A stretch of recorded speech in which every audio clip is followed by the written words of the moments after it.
Hi, Defenders. General Jay here. Chief White's with me also. And I just want to take a few moments to give you an update on what's going on in the world, what's going on in the Air Force, and what's happening with respect to security forces. So I will start like I always start and say these are exciting times. These are exciting times in our world and our Air Force for a number of different reasons. One of the real reasons that it's exciting is because of the world that we live in and all that's going on and how it affects what we do for a living. So let's just take a look at the moment. You know, everybody knows that we've got deficit reductions that are affecting the entire federal government, but it has a significant impact on the Department of Defense and how we do business down at the base level. The challenging part is that it's not a one-year thing. I mean, this is probably going to be a 10-year situation that we're in. So it's really going to be a challenge for us to figure out how we as security forces, as defenders, provide the same level of force protection and security that our great Air Force deserves while doing it with certainly less money and probably less people. You know, one of the things going on around the world that really surprises me and should surprise and concern you too is the global narrative on the U.S. decline. And what I mean by that is that there are a lot of countries around the world that think that the U.S. as a nation is in decline because we've got budget issues, we've got social problems, things like that. Well, I would tell you, I think they're making a big mistake when they think that the United States is on decline. You know, just take the Air Force, for instance. Even with all the challenges and the reductions that we're facing, if you cut us in half, we still have the greatest United States Air Force in the world, and we still have the capability to reach anywhere in the world in a matter of hours and strike. And so I think, again, I think others make a big mistake when they think the U.S. is on the decline. But you should just be aware that there are those that think that that's the case for us. So how do we do our business? Everything that we do in the United States Air Force is based on defense strategic guidance. And because of the financial situation, certainly, we have to look at how we do defense in the future. Well, one of the things that our national leaders have said very clearly is that we can no longer afford long-term stability costs. So what that means is that we can't afford to fight these big wars that we fought over the last 12 years, like Iraq and still Afghanistan today. We've got to pull back on some of that. We've got to get some of our forces home. We need to reset. We need to re-equip so that we can be ready to go for future conflicts. One of the things that we also know that we're going to do in the future is operate with less overhead. Now, that's kind of a fancy way of saying that we're going to cut the number of staffs that we have in the Department of Defense. Right now, we are looking at a 20% overhead cut. So that means that we're going to cut staffs 20%. And when I say staffs, I mean the headquarters, Air Force, whatever major command you serve in. We're going to look at a 20% cut in manpower and likely resources as well. Doesn't necessarily affect the majority of defenders at street level, but in terms of how we're organized in the future, you may see some changes in where we are organized. Looking at the security challenges that we as a nation face, you know, let's talk about some of the powerful states out there that we have to be concerned about. China is the one that primarily jumps to mind because China is a growing power, certainly in the Pacific, and they see themselves as the growing international power.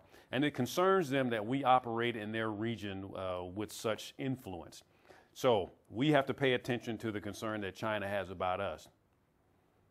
Looking at regional instability, you only have to look to the Middle East and what started with the Arab Spring to be really concerned about what's going on there with the number of governments that have fallen, the number of governments that are now unstable, and of course, Syria and the challenges that we face there, which leads right into a discussion about weapons of mass destruction. I'm sure nobody thought that that country would be crazy enough, for lack of a better way to say it, to use weapons of mass destruction on their own people, but they did. So that's a challenge that we and other nations have to now deal with. Some of the things that you can expect that our Air Force and security forces will be involved in the future are national and man-made disasters. Hurricane Sandy, prime example. We had a number of security forces, especially in the Air Force Reserves and the National Guard, that responded to help mitigate that disaster. So we can expect to do that again. Finally, in terms of national security interests, why do we as a military come to work every day? Well, first and foremost is survival of the nation. Our job as a military and an Air Force is to ensure that our nation can survive any threats and be able to respond to them.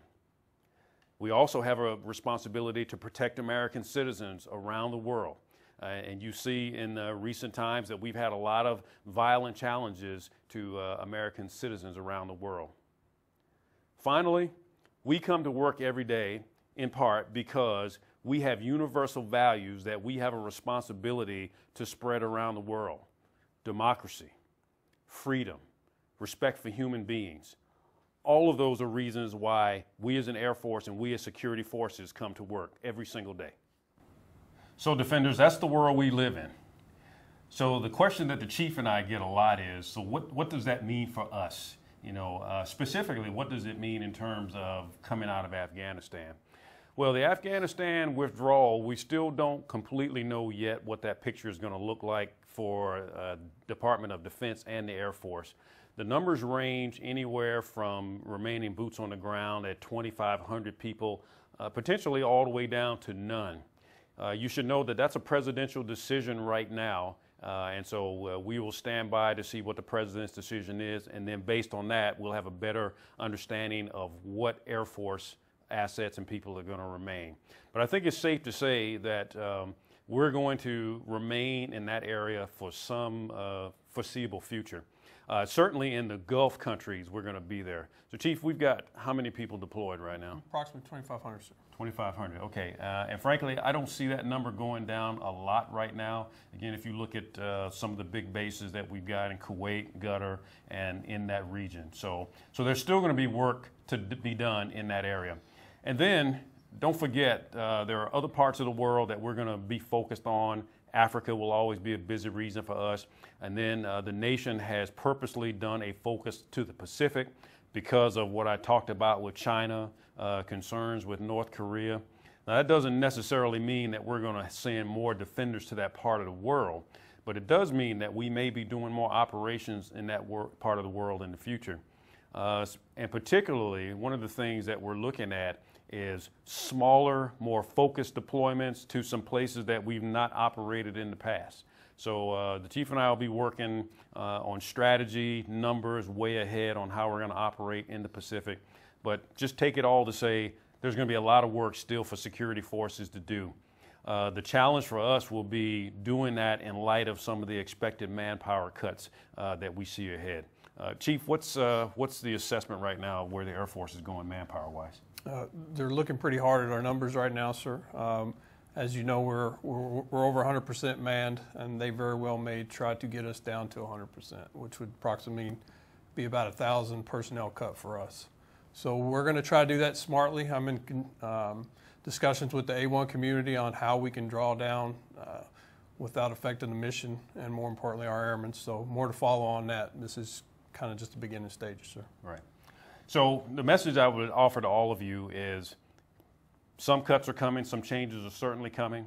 At the end of the day, we can't worry about what we don't control. What we do control is the professionalism and the level of security and force protection that we provide for the world's greatest Air Force. And that's what we need all of you to continue to do. Do the day-to-day job that you do so well, and everything else will fall into place.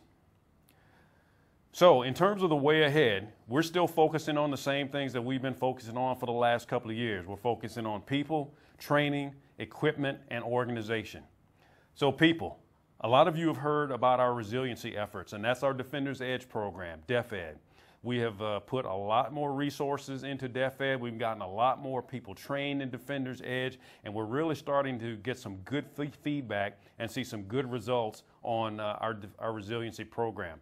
And again, resiliency is all about making sure every defender is ready to go into combat or their day-to-day situation, knowing that they know how to handle combat stress, operational stress, stress related to family, stress related to finances, whatever the case may be.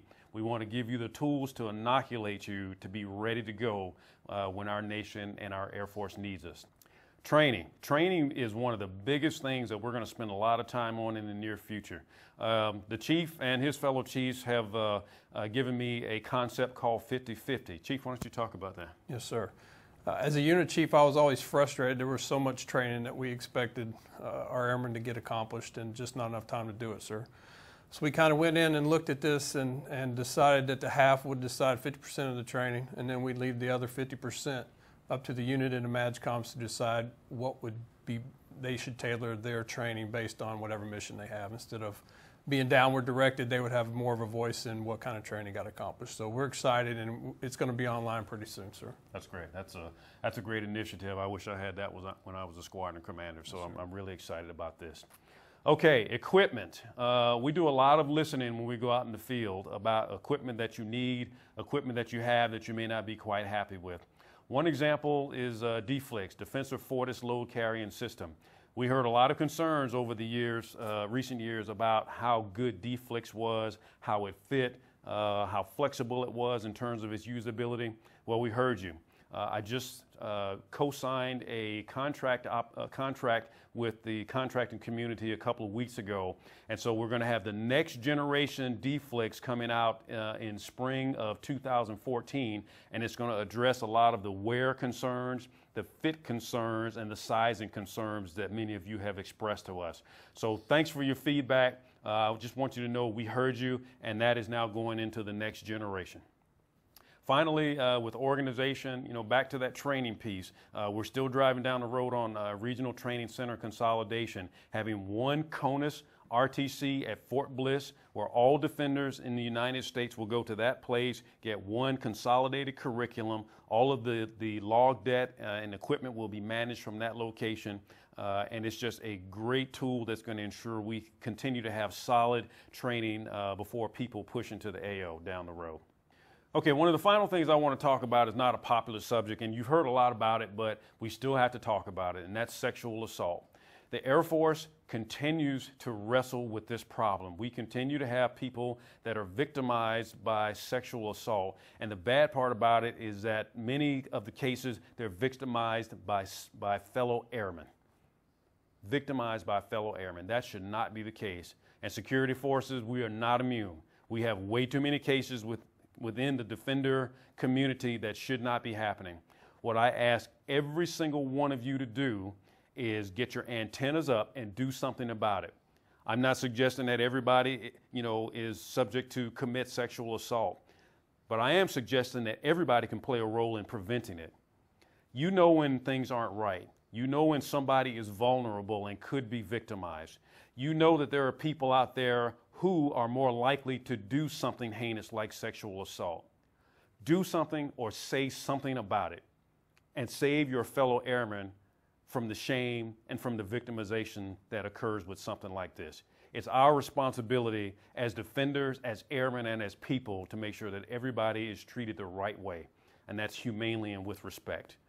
So defenders, let's do everything to drive sexual assault out of our ranks. And then as law enforcers, let's do what we can to drive sexual assault out of the Air Force ranks. And wrapping up, defenders, here's what the Chief and I need from you.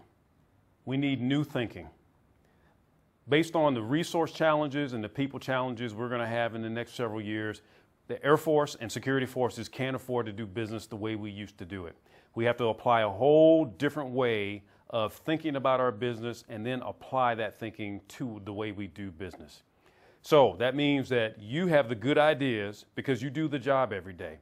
We need you to push those good ideas up. Push them through your flight sergeant, push them through your first sergeant, your commander, up to our level so that we can take some of those good ideas and apply them across the Air Force. There's several different ways that we can do that. Chief, maybe you can talk about one of them. Yes, sir. Recently during the Every Dollar Counts campaign, we received numerous recommendations. And one of the recommendations that we have been able to accept and are getting ready to adopt is we are going to now go to electronic blotter system. And that will save the Air Force thousands of dollars over the next couple of years, future years. So that's just one thing that was brought to us, and there are many others that we're looking at. Very good. So that's the kind of impact. That's one example of the impact that every defender can have on the success of our Air Force today and in the future. Finally, one of the big challenges for us is going to be how do we retain that combat capability that we've built up over these last 10 to 12 years. We're going to do it through more training. We're going to do it through better training. We're going to do it through the resiliency training and inoculation that I talked about. Because at the end of the day, even though we may come out of Afghanistan and major combat operations, we will still have work around the world that they need security forces to go take care of. So finally, on behalf of the Chief, let me say to all defenders, thanks for what you do. It's tough work. It's thankless work some days. You do it 24/7. You do it in all parts of the world. But the beauty is you get it done. We have more respect in our business right now than we've had since we've been around. Yes, sir. And so we depend on you to get it done. So one more time, thanks for what you do. Thanks for being the great defender force you are. And Chief and I look forward to seeing you out there. Oh. Cool.